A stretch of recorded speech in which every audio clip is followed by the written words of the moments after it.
Hey everyone, Jay from Slam Academy.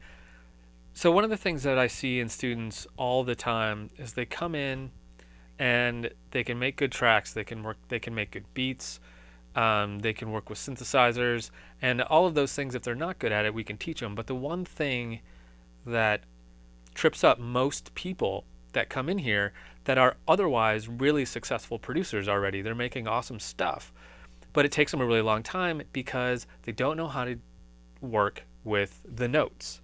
So I see this all the time where we'll be doing like a jam session here and people are making awesome sounds, awesome beats, but when it comes to programming the piano roll editor, it's just they're just fishing for things that sound good, and it slows them way down.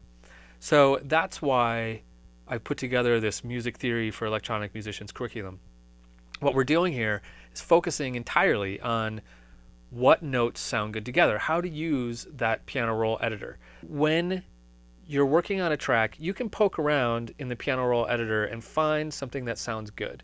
Or you could understand just a little bit about music theory and then you'll be able to find what sounds good like that without even poking around, because you're going to know I'm on this chord, this other chord is going to sound good with it. Done. Plunk that in, you're good to go. Music theory is all about finding what notes are going to sound good with other notes. So you've got something that you like, what can I do next?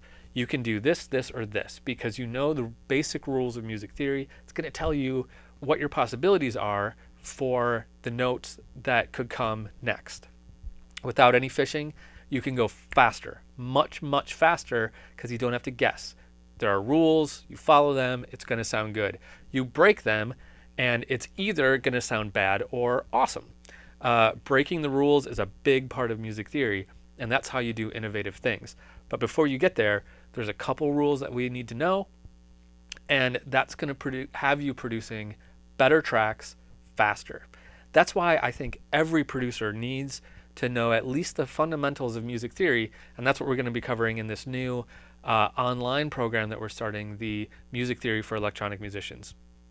So if you're one of those people that has ever said, man, I can make cool stuff, but I'm just at a loss when it comes to how this piano roll editor thing works, and I just don't know what notes to do or anything about it, then you really should be looking at this class. You don't have to know how to read music. We're going to skip right over that. We're not going to deal with that. You don't have to know how to play the piano. We're not going to work with that. We're going to be working on the piano roll editor and building harmonies, understanding harmonies, just using that. No music notation, none of that stuff. It's good to learn, but we're not going to do it in this class. So if that's you, so take this class with me. It's going to be really fun, and you're going to be a better producer at the end of it.